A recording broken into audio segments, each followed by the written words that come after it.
so fresh. That is such a funny way to laugh about that all describe. the time. Oh, fresh Skittles. Right off the line. I know. Nothing better. The vine. Fresh Skittles. Oh my God, there's a ghost on it. This episode is made possible by our therapy partners, Dirty B and Pickett. From fabulous Las Vegas, Nevada.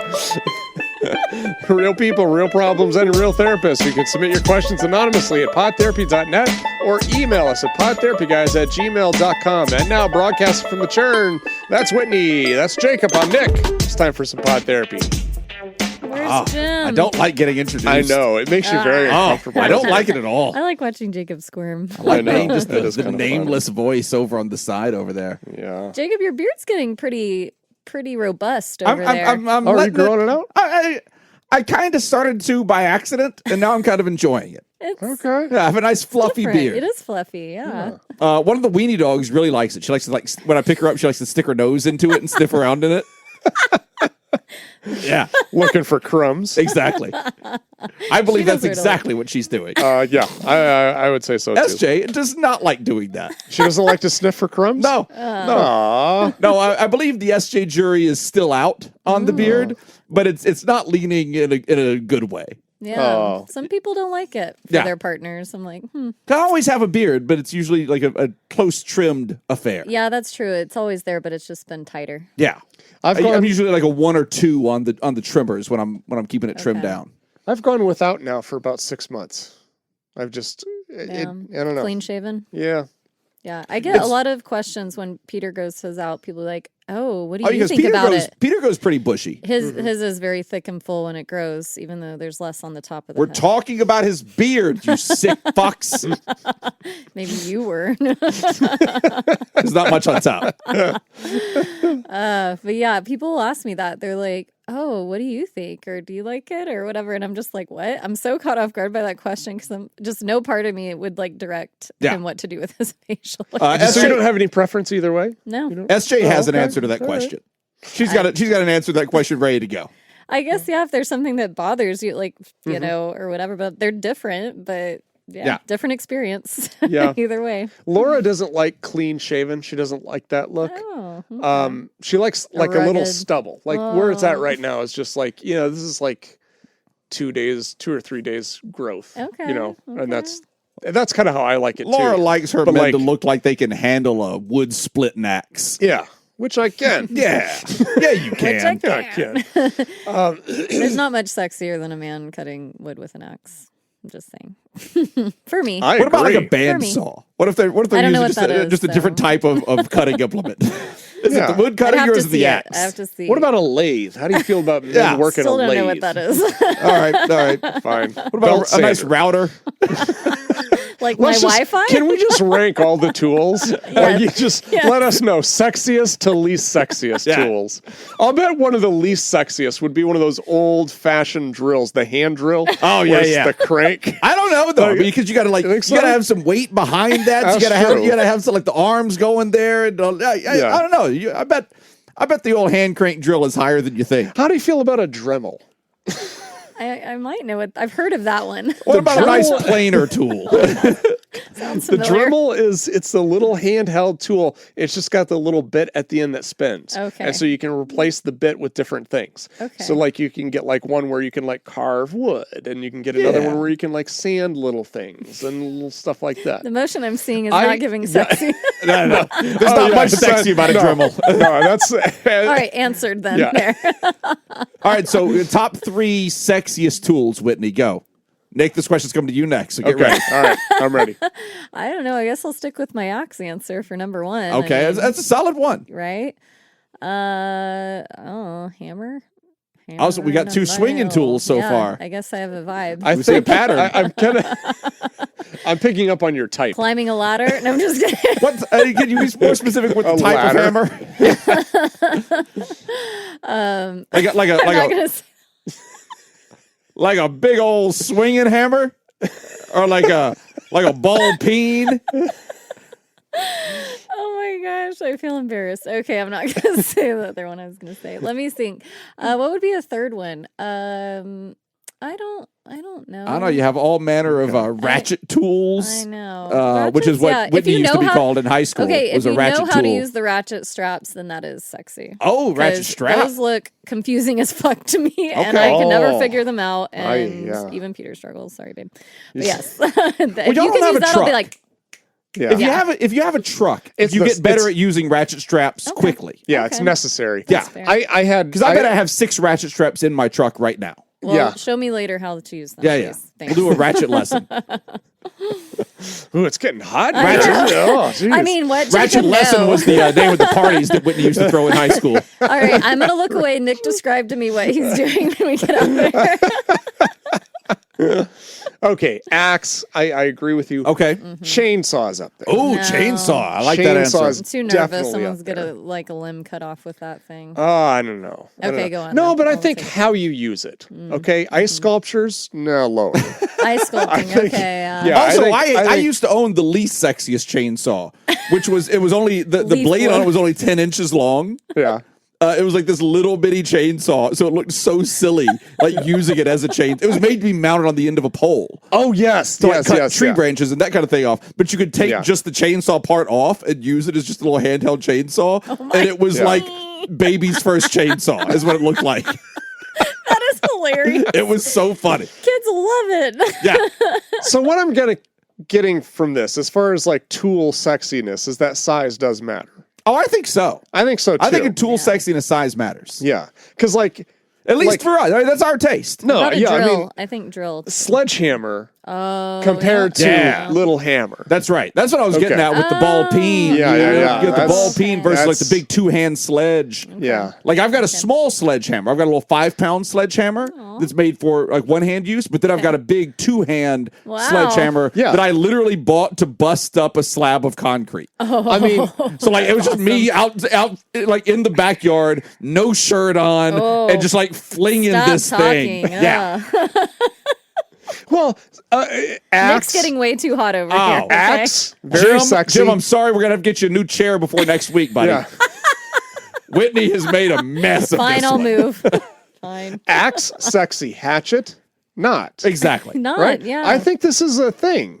You know, Yeah. Mini this is version. What definitely about true. hatchet throwing? Wait, Is what's that, your is it, third is it, is one? Okay, it, I was is gonna it say throwing you get a hatchet few sexier extra than a regular hatchet? Yes. Yeah, or Okay. if you are holding the hatchet with one hand and a knife in the other. Ooh, then that's then we're The hatchet throwing. That's a good point. so I guess another thing is that we have to look at the combination of tools together, because that factors in. Oh, there you go. You know, because 1 + 1 doesn't necessarily mean 2. 1 + 1 could be 3. So what are your 3 then that you Okay, said? I think I'm sticking with axe, chainsaw. I want to say sledgehammer, but it feels too similar. close to axe. Yep. Yeah. But I got to go with that one. I think that was Okay. Now, Okay. I got my least sexiest, but go ahead. All right, we'll come back What are to your that. top 3? Oh, I didn't have an answer prepared. Oh, Okay. come on. All right, we'll go least sexiest while yeah, you... go ahead. Go ahead. what do you Okay, think? least sexiest. Needle nose pliers, I think. I think it's hard to look sexy. I was with that. wondering, like, where's this going to go? Yeah, What could okay. you possibly That say? one for I think you're giving short shrift to the old needle nose pliers. I think a leaf blower. Leaf blower is Okay. where I was going to go. Yeah. With least. Specifically an electric one. Oh, Specifically the battery, like the one that I own is a battery powered leaf blower. We just bought one for some leaf. Yeah. We have a yard service that comes by, and they bring the real leaf blowers. Yeah. We have a don't need little a one big that one, gets just- used every so often. Yes, for maintenance between Yeah. when they come. Yeah. But yeah, that's where I was going to go. But yeah, the electric leaf blower. Actually, no, the battery powered leaf blower is not the least sexy Wait. leaf blower. The electric leaf blower that requires an extension cord. Okay, Yeah, yes. yeah. That's definitely the least Yeah. sexy leaf blower. 1,000%. Yeah, because it's hard to look. That's like When you're juggling with the extension exactly. cord, you're fighting with it. I Yeah. was thinking juggling too. It's hard Yeah. to look. Yeah. Okay. It's hard to look like you're in Juggling leaf control blowers. of your own destiny while you're fighting an Yes. extension cord. Yes. Those are my 2. I may have a third later, but I don't know. Okay. Something about pliers just really kind of. Yeah, that's fair. Let's see, sexy ones. I mean, you guys took some of the good ones. Allen wrench. Is really sexy. Ooh, Allen wrench. Yeah. What? That's why I can't help but jack it in IKEA. All right, sorry. I can't imagine that would be the case. Go on. Are you confused about? What are you confused about? The Alan Rich being sexy. Like I would put that on my least. She was saying least sexy. I took it, turned it around for comedic effect. Okay, I thought you were serious about it. I was like, gosh, I just don't see it. I can't. I was being the funny person on the show. That's what I was doing. I thought you were saying it was. I was like, Nick, come on. It's like an Alan. That was hilarious. All of us are like, wait, who's saying All right, I'm on board now. I get where I see what we're doing. Okay. I think some like big tools, like a big wood lathe that you can put like a big piece of wood in there, like a nice big table saw. So you're pushing a big piece of lumber over the table saw. Like you got to control that big piece of hardwood, and push it around and keep it in his line. Let's see, maybe one last one. Oh, a lathe. Yeah, now I see what that is. Oh, maybe something pneumatic. Maybe something with air power. Oh, an air gun. I'm thinking a nail gun. I'm thinking jackhammer. All right. I'm thinking like the big jackhammer. You're there and like, they're big and manly, and I got my jackhammer rocking here. I kind of want to add nail gun up there. You can add nail gun, buddy. You can say whatever you want. Yeah. Nail gun's definitely up there. I think one of those you see that where they cut like huge, where they basically they take the log and they turn it into like they start cutting out 2x4s. Oh yeah, like the mill. It starts cutting. Yeah, you got like the log mill going. Yeah. That's really cool. I think anything at a log mill is definitely. Anything at a log mill is up there. Yeah. It's also much more likely that there are people around that have lost limbs to that tool. Yeah. Oh, for sure. Any tool that is a little bit dangerous. I mean, that's where a chainsaw gets up there. Yeah. I mean, you got some danger factor happening there. Yeah. Yeah. Where would you put a lawnmower? And what kind of lawnmower? Yeah. Like push mower, riding mower, like big tractor mower. What are we talking here? Okay, I'm thinking, or one of like just the push one that just has the spinny blades, like the cylinder of blades that you just. Like that one's pretty low. A real mower. Yeah, real. There's no gas power to it. Yeah. I was like a fake. I had one of those. We had one. No, really? Yeah, it was, a lot of people in Vegas have had those. Yeah, because we had a patch of grass that was like 12 by 10. Yeah. So we just used that. It needs to get cut. What do you do? Vegas is the only place I've ever lived that has those for sale regularly in the hardware stores. Yeah. Wow, that makes sense though. Yeah. You aren't gonna have very much grass. Yeah, we had a lawnmower at my dad's old lawnmower. We called it Dr. Death. Okay. Because so it was a push mower, and it was it at one point it was probably self-propelled. Okay. But it was no longer self-propelled. Yes. So you had to push it. The wheels were pretty much rusted, so they didn't turn much. Good. And keep in mind, my dad had zero motivation to get this fixed or to get a new one. Fine. He wasn't the one. Exactly. Because it was my job. I was mowing. Okay. It's fine. So it had a bag in the back that would collect all the grass clippings, except that broke. It no longer clipped on. No, Nick. Okay, so there was when you don't That's when Nick started referring to his sister as the old bag. Yeah. You just have to come behind him and just pick up the grass clippings. So when the bag isn't on, it's got that little flap. Okay. Right? Okay. Well, the flap wasn't really working very well. And what would happen is all the grass would get stuck behind it and it would just clump up. Oh, okay. So my dad's like, well, I'm going to fix that. So he basically took some wire and he wired it so that the flap was wide open. Smart. Okay. Because again, he doesn't give a shit. Yeah. Because he's not walking behind it. Exactly. So I'm mowing and I can literally see the blade. Yeah. Like I can watch the grass getting cut. Oh my gosh. And shit would fly up constantly. No. Right at eye level. That's why you shouldn't be looking at it. This was a life lesson. It was I mowed with that thing for probably 4 years. We had a very similar mower growing up. There was no bag. There had never been a bag. It was just the side. The side, had the side chute. Yeah, it had the chute on the side of it, and everything would just go out the side over there. Or most everything. Some stuff would definitely fling back and hit you in the legs, but not to the degree that you're talking about. Yeah. But it was like a walk behind, push, almost bush hog. This thing was big because we lived out in the woods, and so we didn't have like a lot of lawn to cut. We had kind of shit to cut through. We had an area up by the street that had a lot of grass. Okay. But other than that, it was like, cutting through underbrush and yeah. Mm-hmm. So it had 2 big wheels on the back. They were like 2-foot diameter wheels on the back, and then the smaller wheels in the front. But it was self-propelled. And it was self-propelled in a way that now that I'm thinking about it for the first time in a very long time, it was very dangerous. Oh, boy. As a kid, you just do not see shit. You're like, well, that's fine. I mean, it didn't occur to me until about 15 seconds ago. Oh, shit. How dangerous this. I'm realizing it right now. Wow. Because to turn on the self-propulsion, there was just a lever. And when you'd pull that lever, there were these 2 spinny, kind of like, I don't even know what you'd call them, because they weren't wheels. They had grooves. And the back wheels, the drive wheels on the mower also had grooves. And so when you'd pull this lever, these spinny things would match up, and the 2 grooves from the spinny thing and the wheel would match up, and that would propel the mower forward. Yeah. There was no way to turn that off, though, if you were out of control of the mower. Oh, shit. Which happened multiple times. No. What? Like, I would trip and fall down or something, and the mower would just keep on going. Yeah, Oh, yeah. Because it was going. Like, it was... Because I didn't flip the lever back down. It's got lawn to cut. It can't wait for you. It's going. So, like, Jacob. if I had fallen and it hit something at the same time, it would have just mowed me. Yeah. Like, it would have been bad. Oh, my gosh. That's terrifying. I think that's what mine had too. Ours had like a little lever on the side.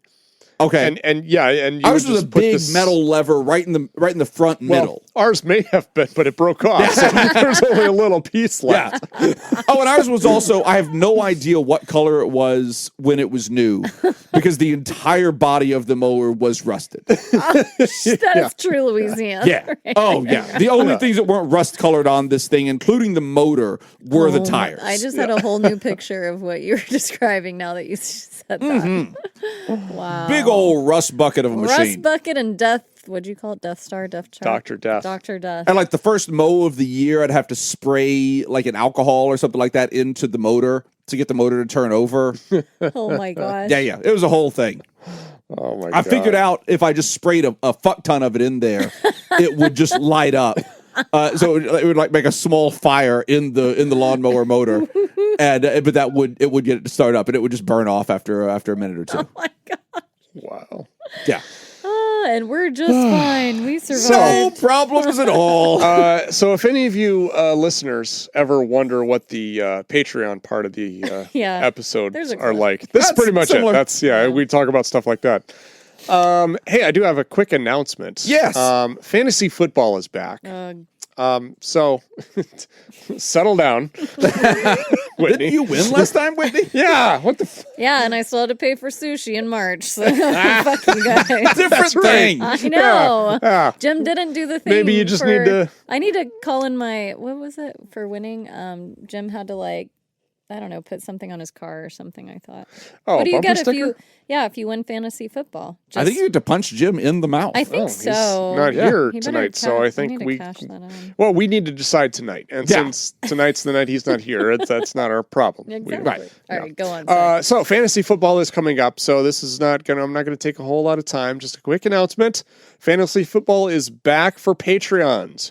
We have 14 teams ready to square off this season, including Jim's Seafood Sugar Cookie, Whitney's Pew Pew Texans, Woo! and Nick's Reigning Milgram champ. Shockers. Yes. This year, due to the scheduling chaos, we've set the draft as Saturday, August 31st. Okay. Oh, geez. At 10 a.m. Las Vegas time. Commissioner Smitty Scoop will be sending a Zoom link through the ESPN portal. If you can't draft live, your team will be auto-picked, as mine will be, because I won't be able to make that draft. Be sure to adjust your auto-selection settings. I don't know what any of that means. Okay. But if you are interested in participating, please let us know. Let us know quickly, either through Discord or you can email us. You do have to be a Patreon to participate. You do have to be a Patreon to participate. You don't have to be at the top level, but top level gets first picks. There you go. So that's kind of how that goes. So there you go. All right. Let's do some questions. Yeah, we got a question here. It's co-grieving with my boyfriend. Hey, y'all, I've been listening to this podcast for about 1.5 years, and it has been a real comfort during a tough time in my life. I work as a lab technician at a university, and your show keeps me sane while I'm working. Just wanted to send hugs and a big thank you for what you do. Seriously. I look forward to new episodes every week. You've even managed to make golf funny and interesting. Wow. Agree to disagree.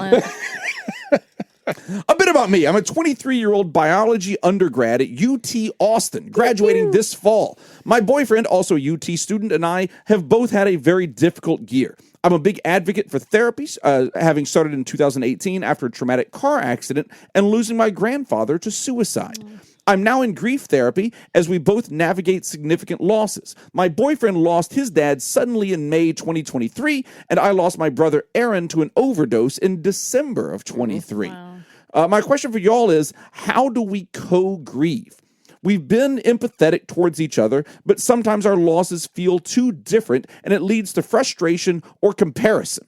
For example, my boyfriend's sister had a baby shortly after his dad passed, which makes me envious because he still has family ties, while I fear being alone after my parents are gone. He, on the other hand, is jealous that I still have both parents. How can we better support each other without falling into the trap of comparing our grief? P.S. My brother was crass as hell and would have loved this show. Aww. And that is from Anonymous. Oh, thank you so much. I'm very, first off, I'm sorry for your loss. Yeah. It's terrible. It's a lot. It's a lot of loss on both sides there. Mm-hmm. Any thoughts, Whitney? Take it away. Whitney, fix it. I'll fix it real quick. Just give me a minute. 5 minutes max. Man, that is a lot of loss. And when you're both going through it, I imagine it would be hard to have a lot of space to empathize for your partner in that moment. And it's like, maybe you can in bits, but overall, grief comes in waves, as we know, and it can be unexpected. How we feel it, how we deal with it, how we manage that whenever it does come up or bubble to the surface. So that can make it challenging too, because you think, all right, I'm doing well, and maybe your boyfriend's sharing things going on with him, but you feel the pang of jealousy pop up when he says something, and that's surprising. In the moment, it feels surprising, but really, that is kind of how grief tends to work. Things trigger it that you aren't prepared for. Yeah. And it's hard to manage. And I'm really kind of wondering too, like, you know, in those situations, that's really tough. Like, you're dealing with grief, and then when it gets to, you know, you start comparing grief and like, oh, well, you're lucky in this sense, and at least you have this, and then it kind of becomes contentious in that sense.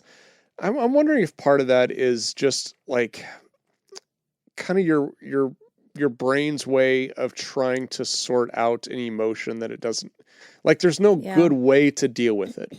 Like, you're hit with it, and it's really hard to find a healthy way to cope with it. And sometimes it's displaced emotion, I guess, is kind of what I'm thinking. I was going to say, like, I mean, people talk about the stages of grief, which are in some ways bullshit and everything, but I mean, always on that list is always anger. Yeah. And I mean, this sounds like a channeling of some anger that both of you, I'm sure, have, just kind of at the world and at life and everything else. Just something to be angry about. Yeah, and I guess my question would be that something to think about when you guys are maybe in a moment where there is that anger felt towards the other, or like the unfairness, the jealousy, all of that.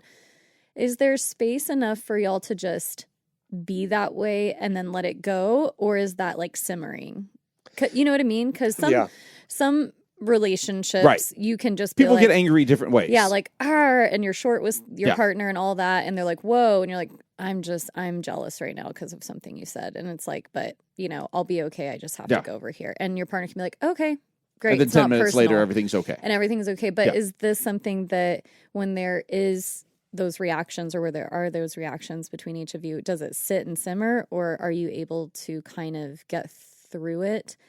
I'm guessing maybe there's some simmering going on, otherwise you may not have written in, but I guess my advice... It sounds like it's problematic. Right. Yeah. I guess my advice there would be to try and view it from a place of nothing's personal in those moments, and that's whether you're receiving something from your boyfriend, like maybe he's lashing out at you or saying this is unfair that you still have your parent, and you're saying, well, it's unfair, you still have your sibling.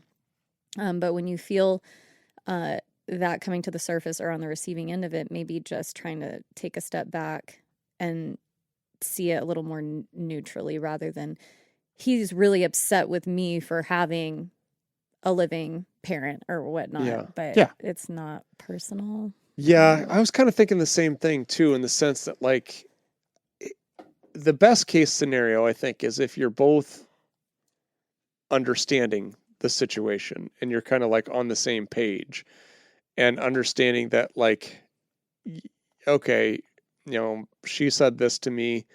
I know this is her grief talking. Mm-hmm. Yeah. This is her emotion. This isn't, she doesn't actually feel that way.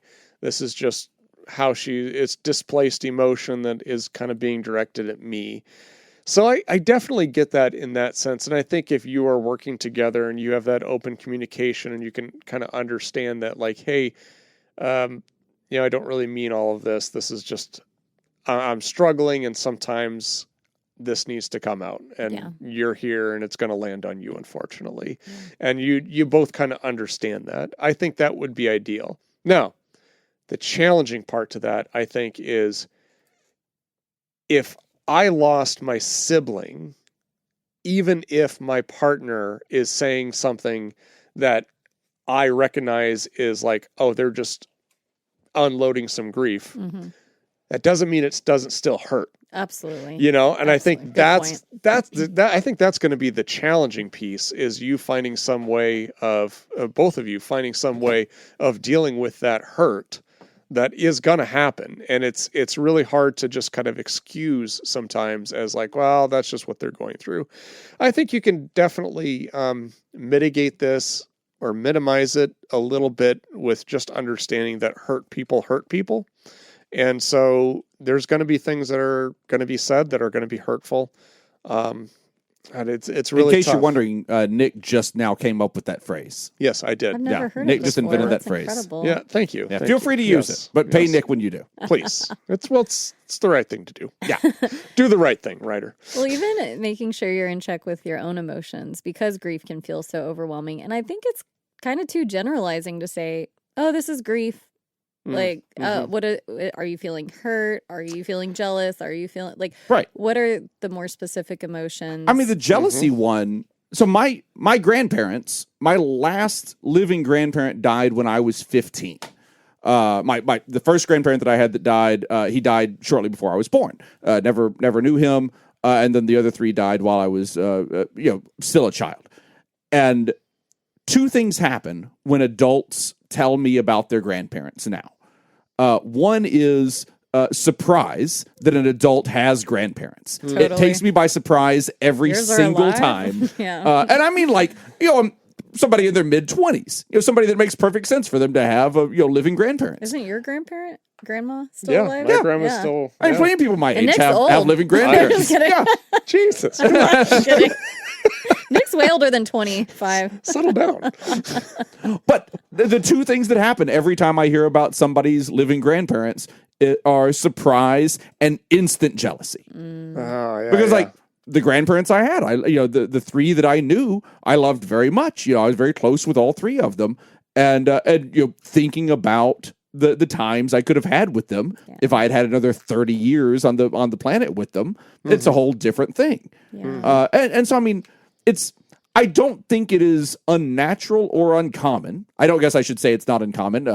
It's common between you and me, Ryder, at the very least. But I bet more people share in that. But I don't think it is a bad thing to have that feeling, to have that emotion, and in time you will learn to mitigate the negative sides of that, and that will come in time. Yeah. I do kind of feel like, as you progress through these stages of grief, for lack of a better word, I think, as you continue to deal with stages of grief. Yes. TM. One, hurting people hurt people. as you continue to process this, I think one thing that will change, hopefully, is that you'll feel hopefully maybe less of a desire to want to kind of, I don't have the right word to say this other than like fight back. Lash out? Lash out. Yeah. So like, if he says something kind of ridiculous that you kind of feel hurt by, to instead of saying something back, to just kind of ignore it, let it kind of go away. Or just kind of be able to say, okay, well, I know he's hurting. He doesn't really mean that. It's also still raw. Yeah. It's also, very raw. I mean, your boyfriend's dad died in May of 2023 and the writer's brother passed away in December of 2023. So it hadn't even been a year for the writer. Yeah. That's and I mean, it's been just over a year for the boyfriend. Yeah. So I mean, everybody is still feeling this very acutely. I mean, I would definitely encourage... Acutely, by the way, is a professional term that I learned just for this show. Yes, which you have now coined. That's yours. Acutely. Yes. They're both in therapy, right? Or did I... Yeah. Ryder is definitely in therapy. Grief therapy now. Ryder. Say about the boyfriend. We don't know about the boyfriend. Okay. So here would be one thing to maybe, if your therapist is willing to just kind of have a couples session with both of you. Yeah. Just to kind of talk about this and maybe even set some rules, some ground rules for how we're going to communicate. And just like understand that, some of these thoughts that, if I feel like I'm really jealous about, this person still has this, to be able to express that. I don't want you to just not be able to express your emotions, but to find a way that you can express it that isn't going to trigger some sort of a response from the other individual. Right. Yeah. I don't know. I think maybe a therapist could help in that sense. Yeah. I bet so. Yeah. I mean, being able to co-grieve, that's asking a lot. You both are still, like Jacob said, really open and raw at the moment. So definitely, maybe I would say evaluate your expectations on where you should be. I think sometimes we push through things, especially if you have a lot going on, like you're in school and a lot of these significant life changes are happening, or milestones, whatever you want to call them, which can also have a big impact on how we're grieving when we've lost someone significant to us. So yeah, there's going to be a lot of changes coming up. You're in your early 20s, like so many things are happening then. So I wonder if maybe you're kind of pushing through and not taking as much time as could be taken to check in with yourself. Yeah. And also, it's like Whitney's saying, the two of you together grieving for two different things. When I saw the title of this email, I thought it was going to be you're both grieving for the same event. Yeah. Not two different yet similar events. Yeah. I mean, that's tough. I'm 20 years older than you are, Ryder. And like, I don't know that my wife and I would be great at this. Yeah. Doing this. I'm sure that we have done this and no examples are popping into my head immediately. But I mean, I don't know that we would be great. We have not in our own personal lives, we have not always been great grieving the same event. Yeah. Like death of a friend or death of a family member or something like that. We have not always been great at that. And so not being really good at this, don't feel bad about that. Yeah. That this is an atypical thing that not many people are going to be naturally good at doing anyway. I think the thing that I would probably focus, if I'm trying to imagine myself being in this situation, the thing that I think I would do is, being able to recognize, like, when I'm about to say something, any one of these things, that addresses what you've written in about, when I'm about to say that, just kind of taking a pause and thinking for a second and just kind of understanding, like, what am I really dealing with? Mm-hmm. Because what I'm saying isn't actually what I'm really dealing with. I'm dealing with grief. I'm dealing with, as Whitney said, it could be a number of different emotions. Yeah. It's just coming out this way. So if I can figure out what's driving this internally, then maybe I don't actually have to say the thing that I'm about to say. Yeah, I'm jealous that he has this. Okay, well, what is this about me? What is this jealousy actually about? Well, the jealousy is I'm hurt. And I'm missing. I'm missing so-and-so, and this isn't fair. And why do other people get to have a brother still and I don't? Right. And why do other people get to have a grandparent and I don't? And And I think if you were able to just deal with that emotion, then we don't actually have to express the other part of it. So. Yeah. That's a good point. Yeah. Did you ever see, Whitney, there was a cartoon that was kind of like explaining grief. And it was like this empty room. And on one wall, a big like tunnel had been painted, and then a roadrunner came through. Yes. Yeah. And the train came That's out. about Acme. Yeah. On one side of the wall, there was never saw it. Never saw it. There's a button, and it's grief. So it's like a grief button. And so like when that gets pushed, that's when you feel the emotion. And so it starts off with this room being filled with this giant ball. And so since the ball fills the room, it's just pressing up against that button. Oh, constantly. interesting. And then as time goes, the ball gets smaller and smaller, but it's still flying around the room. Every now and then it's going to hit that button. Every once in a while, it's going to hit the button. It's just as time goes on, it happens less and less frequently. And sometimes you don't see that ball coming either. Yeah. Sometimes something just happens. You go like, shit. Yeah. You stop watching the ball because it's so little. Like, I just got hit. Like, I got to think about this now. It's completely unpredictable, and sometimes it feels like it doesn't even have a trigger. Yeah. Like, it's not like, I listened to this one song. We used to listen to the song all the time. Just randomly. Sometimes I will literally be watching a movie that is happy. Mm-hmm. Like, everything in the movie is happy. And I will think, me and that friend that died used to be happy. And it's just like being happy triggered sadness. Triggered the sadness. Well, that's out of nowhere. That's not great. No. That's less than ideal. Yep, that happens. Yeah.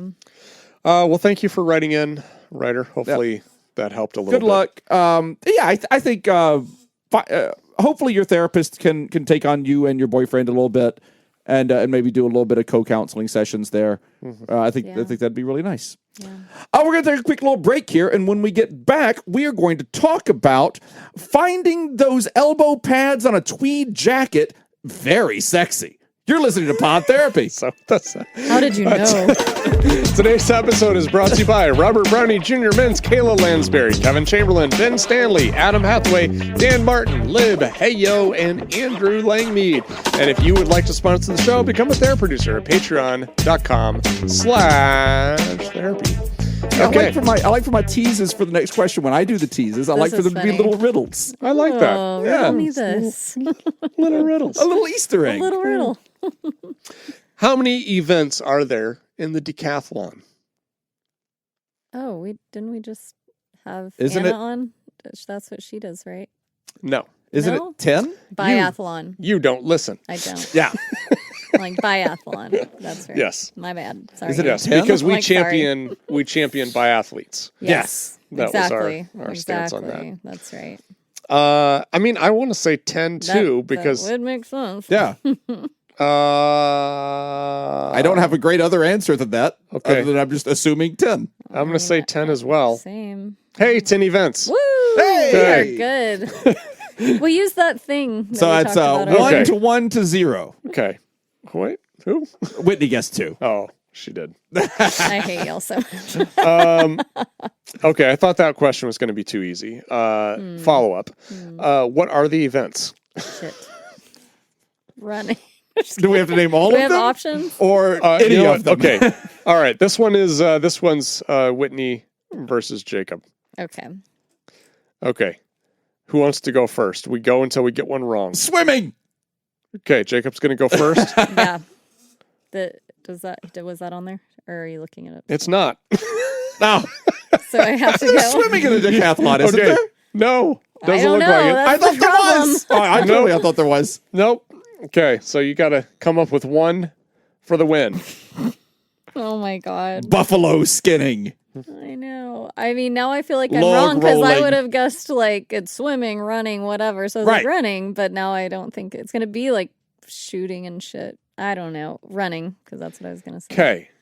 You're going to have to be more specific. Okay. Ooh. Sprinting?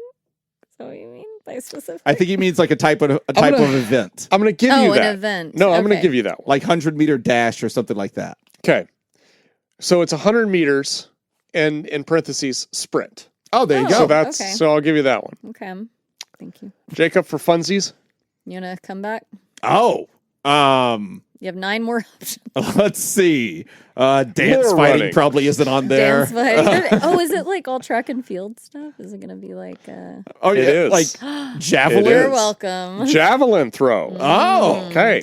Shot put. Throw. Oh, That's wait, with no, the hold ball? on, hold on, hold yeah, on. shot put throw. Yeah. Where you have the ball and push.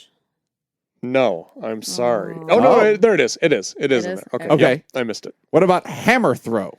Oh, Lord. No. Oh, No hammer. Pole vault. But there's one more throwing hammer, one. don't hurt him. There's one more throwing one. Let's see. We got Oh, you said javelin. pole vault? Yeah. Yes. Pole Okay. vault. Javelin, shot put. There's another throwing one. Yep. Discus. Yes, discus. Oh, nice. Long jump? Long jump. Triple jump. What? What do you I don't want? even know. I don't know. I'm like, why? I'm being argumentative. I'm out to Okay. win. Why the disgust Hold in your on. voice? I buy that one person could jump once. I get that they could jump twice. That's how I feel. Why But we that go is triple? ridiculous. That is against God. That is unheard of. 3 jumps is laughing in the face of the Blasphemy. Lord. Triple jump is not in here. There you go. No, I don't think you guys are going to get the rest of them. Hurdles. Yes. Oh. 100, Hurdle people. Hurdle people. Hurdle people. That was good. Jacob. 110 meter hurdles. Yes. Okay. Yeah. Okay. That's all. I don't think I have Yeah. any more guesses. 400 meter run. oh, just Oh, 1 okay. meter. 1500 meter run. Okay. Great. I would have maybe gone Significantly there. more running. More So there we running. go. Those are The our 10. marathon run. Just kidding. Broken Right. up into 2 days. Okay. Oh. We did pretty good. I had no idea the decathlon took so long. I didn't Yeah. know. I would not have guessed more than like an afternoon.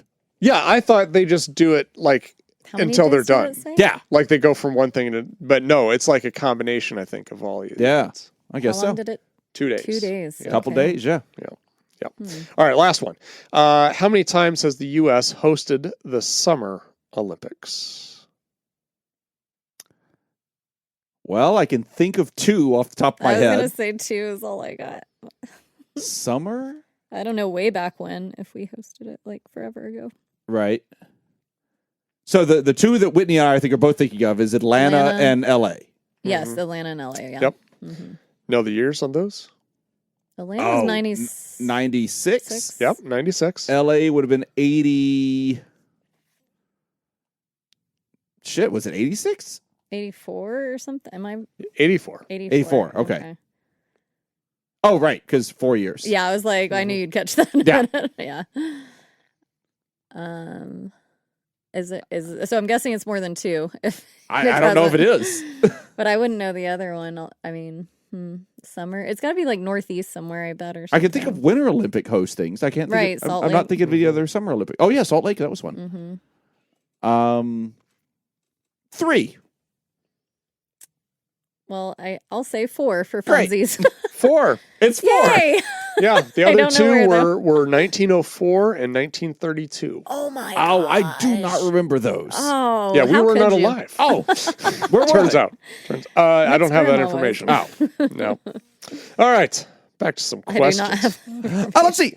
Nope. I won't read the same question again. I'm good at this. More Dating patches. a therapist from Anonymous. Who guessed it? Yeah. I'm going on a first date with a therapist today, not mine. That's good. Yeah. Good information We're right off off to the a good bat. start. All right. I'm feeling a bit unsure about how to navigate the conversation.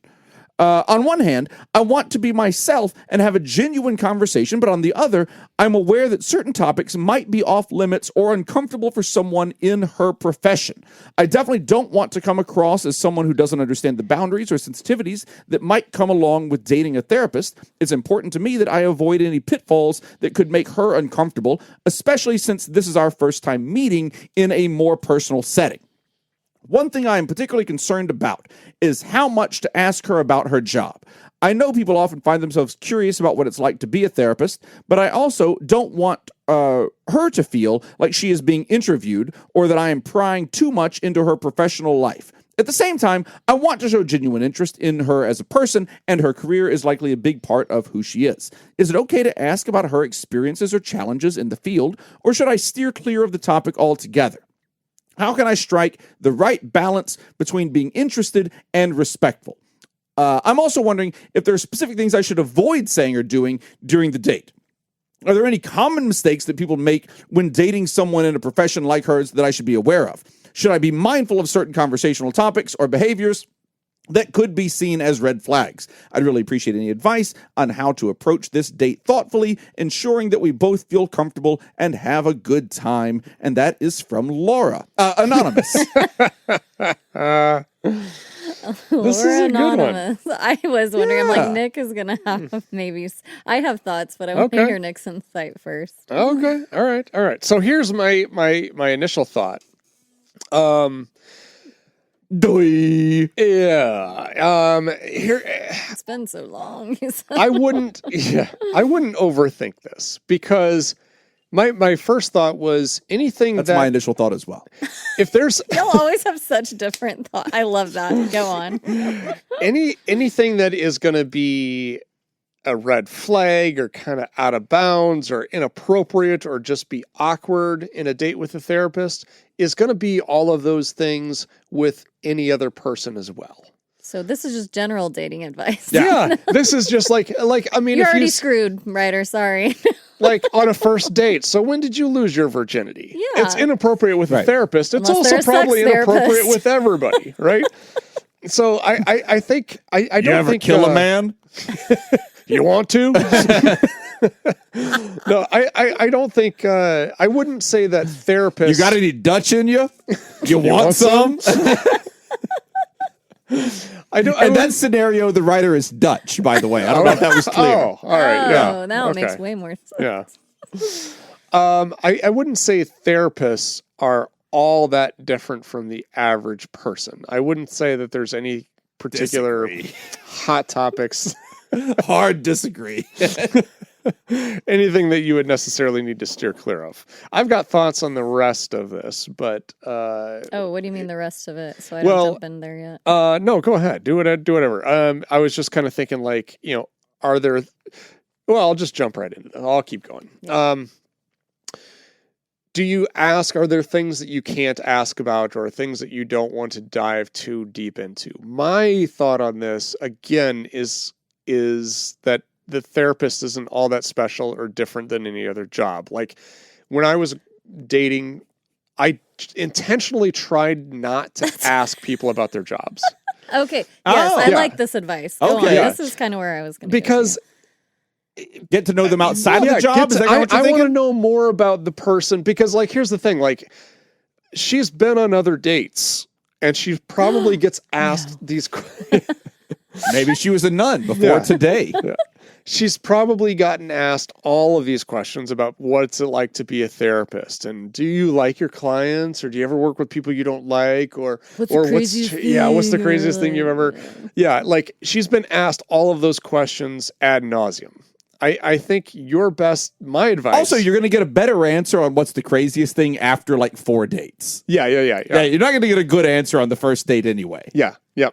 After the 4th date, you're going to get a fucking good answer. Oh, yeah, Like, yeah, you're yeah. gonna get Writers on, over like, there crossing it buckle up, motherfucker. We're going in. But I think, try to focus on what are her hobbies, what are her interests, and get to know more about that. Because I think people, especially on a first date, like it just kind of becomes boring and you just end up talking about work. So you spend all day at work and then you go on a date and you just end up talking about work. Yeah. That's good advice, I think, in general. Yeah, I agree. think so. In that sense, again, I don't think a therapist is anything special. I don't think therapists are anything special anyway. Dating Agreed. I'll advice say it. from Nick. Nick really hates being a therapist. He Yeah. said. I have a love-hate relationship with it. That's fair. Nick Tangerman dating advice! Yeah, that's what I Yes. was thinking. We need a jingle. That's for a new that. jingle we need. Yeah. Spin-off. Yeah, spin off.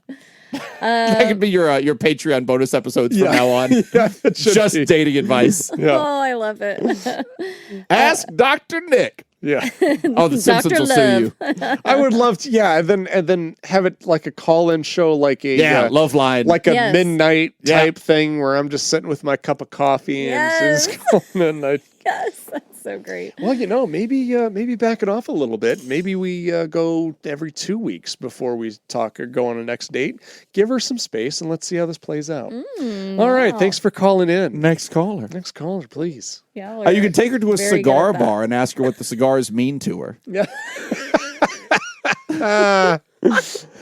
I got a whole bunch of advice for what not to do. Yeah, I was like, how much time do you have? Oh my God. So when I was a psych student, get my bachelor's, my girlfriend at the time, her mom was just so really hot.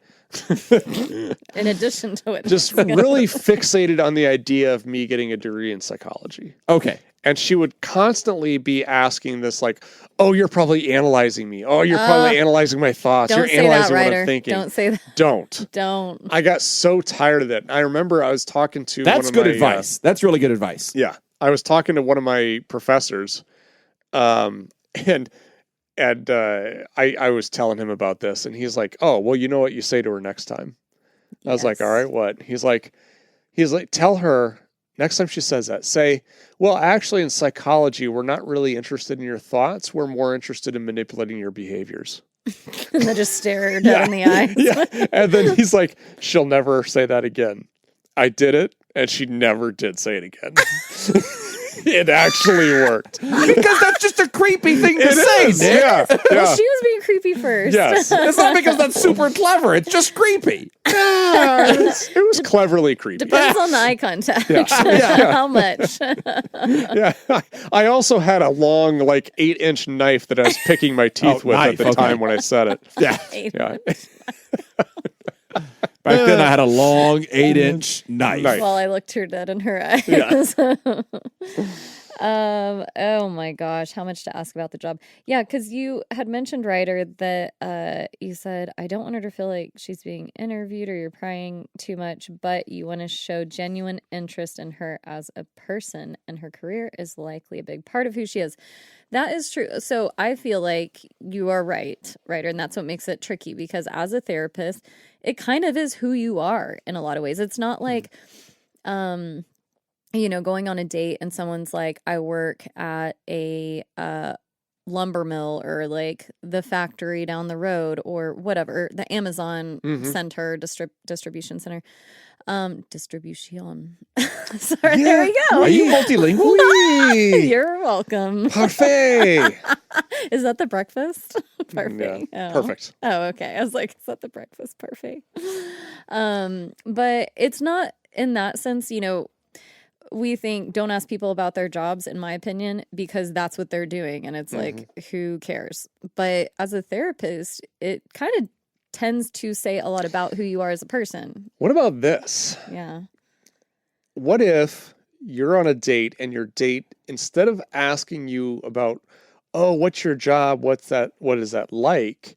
If the date is asking more questions about wow, what kind of skills did you kind of have to develop to be a good therapist? Mm-hmm. So now I'm not really talking about the job. Mm-hmm. I want to learn more about you and your qualities that you bring into that job. Yeah. I think that's a different twist and probably questions that she hasn't been asked. That's exactly what I was going to say. I was going to say, ask things like, what is your favorite part of the job? Mm-hmm.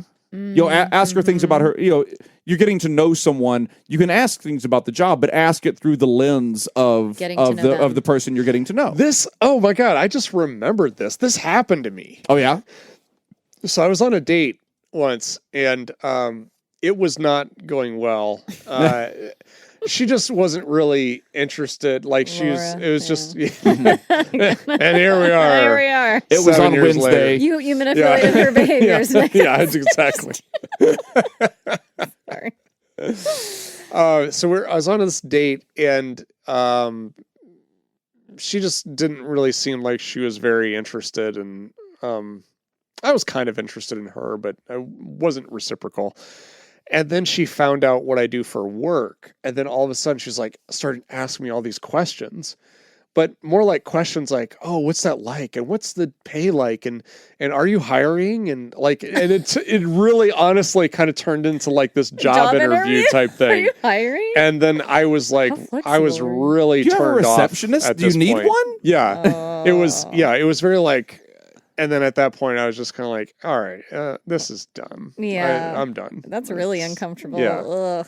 I like it. Oh my gosh. So yeah, avoid that, Ryder. Jake, I like it. Yeah. Get that job.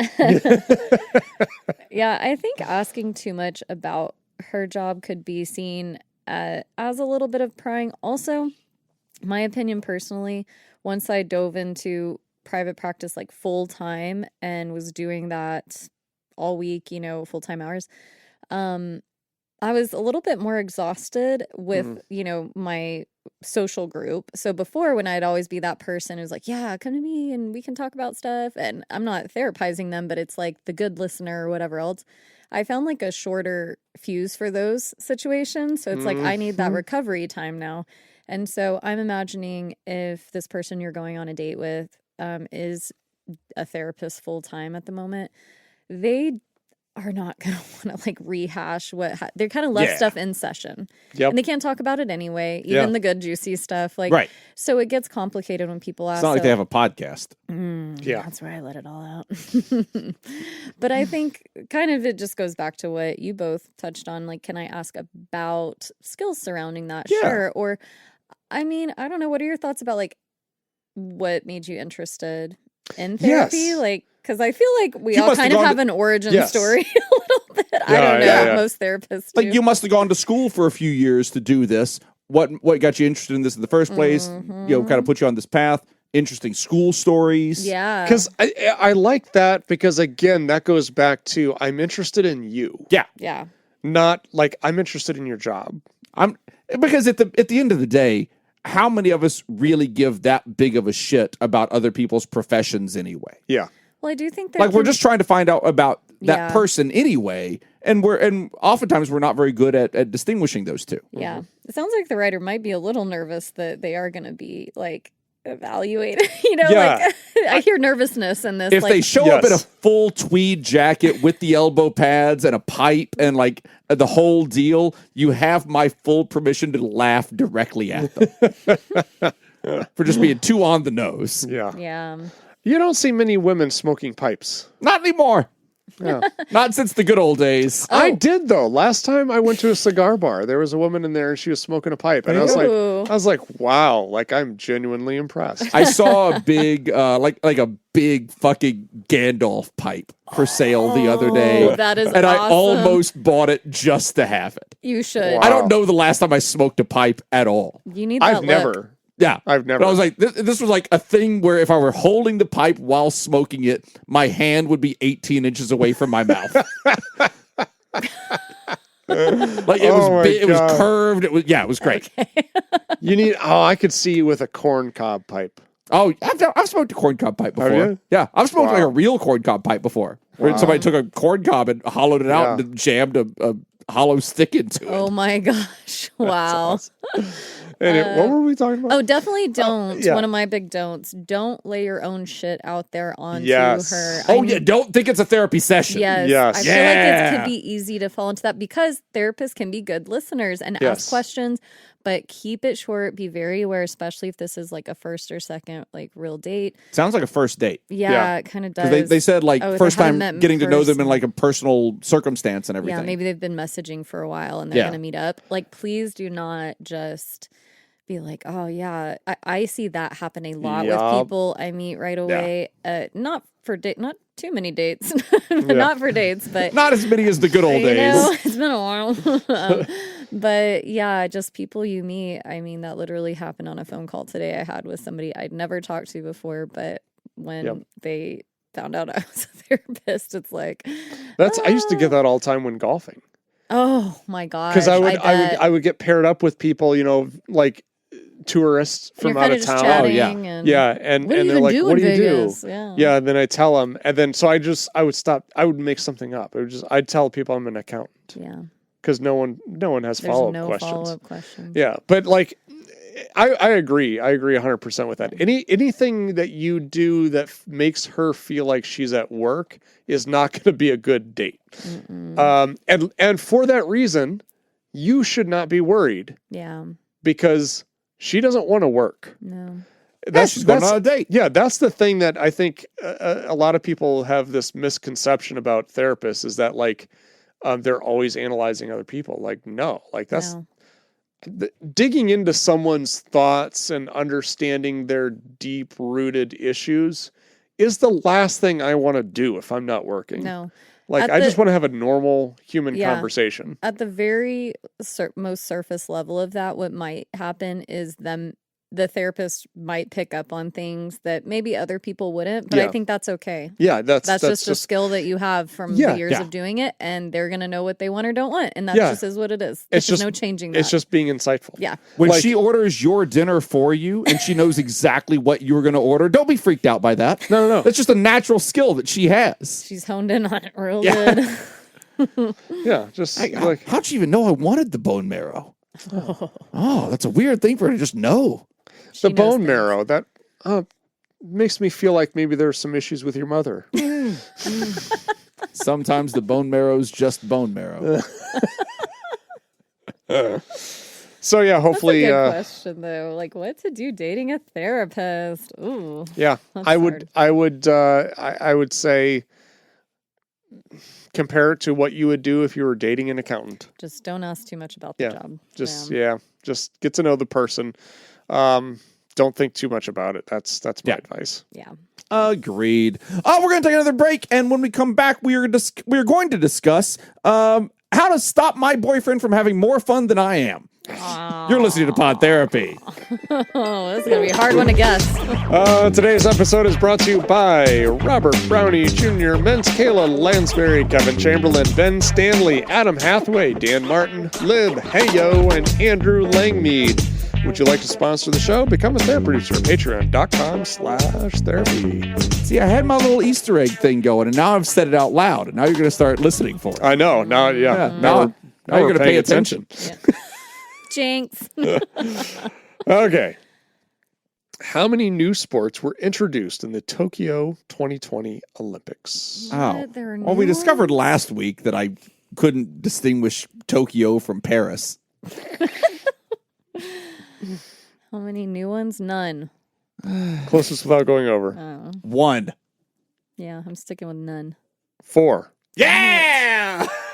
Skateboarding, surfing, sport climbing, and karate. Oh, there you go. Sport climbing. Yeah. Okay. So I think climbing a football. I was like, explain this to me. Because they can't say rock climbing because they're not actually rock climbing. Oh. It's with the handholds and stuff. Yeah. I think that's what they're referring to. Okay. Yeah. Oh yeah, I did watch some of that this last go around in the Olympics. They're fast. They are shockingly fast. Okay, they are so fast because they have a safety line on them, and they're going so fast up the rock the sport rock wall. The pretend it looks like that safety line is physically pulling them up. Oh one of them got like a world record in like 4.2 seconds or something like that. It honestly, it looked like Spider-Man. Yeah, it really that's just what looked I'm like envisioning. Spider-Man just flying up there. It was so crazy. Yeah, it was nuts. I liked rock climbing or sport climbing. Yeah. I didn't know it was that new. What percentage of Olympic athletes have a college degree? Oh. Closest without going over. All over the world. All Olympians are US. Yeah. It says all. What percentage of Olympic athletes? I'm assuming all. Okay. Well. You're going to say they all have a college degree? No. I'm assuming that the question means all Olympians. Yes. That's how I interpret it as well. I'll say 65%. I was thinking 60. So I'm going to say 50. Ooh. 85%. Oh, nice. Okay. Good job, Olympians. Wow, good job, Olympians. We thought you were dumb, but good job.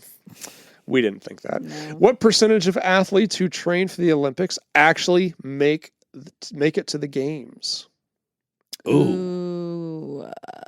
What percentage of athletes that train make it to the games? Mm-hmm.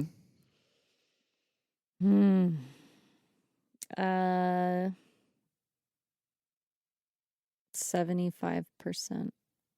Oh, I think it's 1% wink. Oh. Okay. Closest without going over, you're both wrong. Is it less than 1%? It is. Wow. Fuck yes. It is approximately 0.001 to 0.01%. Wow. Wow. That's pretty crazy. I think I was thinking of that in reverse, to be honest. Like, What percentage of people fail out? Yes. Okay. Like, but that's okay. I still would have been off, but okay. You're still off by about 25%. That's what I was trying to say, that it was lit, but I was like, I did that the wrong But I way. was still wrong 50%, anyway. Yeah, still would have been wrong. All right, last one. Which continent has never hosted the Olympic Games? Antarctica. Yeah, that's gotta be, right? I mean, Antarctica. Yeah.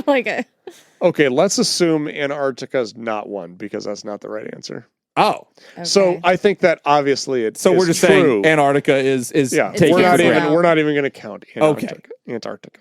So what repeat the question? Which continent has never hosted the Olympic Games? Any Olympic Games at all? Okay. I mean, so I'm about to that one has be that done one. I was like, Africa? I mean, have they? I can't I feel think like of South one. America has. Well, they've hosted the World Cup. They've definitely hosted the World Cup. Yeah. Is Africa? I know. Is I an don't think African country Africa- hosted? I don't know if an African country has hosted the Olympic It's Games. continent, though, right? Yeah. Which is a continent. Well, Yeah. but I was just trying to think of, So there I aren't many think to choose from. No. I'm going to guess Africa. Yeah, I think. Because I mean, you got North and South America, you got Europe, you got Asia, you got Africa, Australia. you got Australia. I mean, Antarctica is definitely right. Whitney and I both We aced definitely this already one. have points. This is just extra. We're just playing around for fun now. Yeah. Has Australia hosted the Olympics? Surely. But- Sydney, right? I always see the Sydney yeah, the Olympics. Sydney- Yeah, that was summer. Sydney had summer games. That was, I guess I'll go Africa. It is Africa. All right. Good job, team. Yeah. Protein. And Antarctica. And Antarctica. So yes. two continents have not Yeah. hosted the Olympic Games. Settle the fuck down. Suckers. Let's see. How to stop my boyfriend from becoming an alcoholic. Yeah, see, it's darker than you thought it was by my joke. Yeah, it's a lot darker than what I was saying. My 26... See, now it's just ruined. Now I have to come up with something else. My 26 female boyfriend... Wait. The writer is 26 female. My boyfriend, who is a 27-year-old male, and I have been together for a year and a half, and I've recently become worried that he may be developing an alcohol problem. We both enjoy drinking, but his consumption has noticeably increased over time, especially since he started living on his own. I've tried talking to him about it, but he insists that he can manage it on his own and feels like I'm imposing my fears onto him when I ask him to cut back. I've noticed that even when he agrees to have sober days, he often complains and finds excuses to drink. He comes from a culture where daily drinking is common, and his father struggles with alcoholism, which only adds to my concerns. Although we're seeing a couples therapist, I feel like my worries about his drinking aren't being fully addressed, and it's starting to affect my mental health. I'm struggling with the idea that I might not be able to help him, especially since he doesn't see it as a problem. I love him deeply and don't want to lose him to alcohol, but it started feeling like our relationship is a three-way struggle between me, him, and his drinking. How can I support him without losing myself? Is there anything more I can do, or do I need to accept that this is something that he has to decide to change on his own? Okay. That's interesting. That is. I would ask what makes drinking a problem? Like, the boyfriend is drinking daily. Mm-hmm. They said there's been an increase. The writer doesn't like it. Yeah, they don't say if they're like drinking notably to excess. You know, are they vomiting every day? Are they blacking out every day? What are the symptoms of this? Why don't you like it, basically? Yeah. What is the problem? Which I'm not saying drinking Is that your much boyfriend alcohol. just too awesome every day and you're just bothered by their awesomeness? There he is. That's probably There it. he is, yes. I don't want to lose him to alcohol. Okay, maybe that's it. Like, I mean, they don't want somebody's health to suffer. Absolutely. And that can be, I don't know, maybe that can be reason enough, because it's like you can want what you want from somebody as a partner. Well, if someone is drinking, say, 10 alcoholic beverages a night, and they are of a constitution that doesn't seem to really affect them that much. They can still carry on with life. They're still getting up and going to work. They're doing all these things, but they're drinking 10 alcoholic beverages a night. And at some point that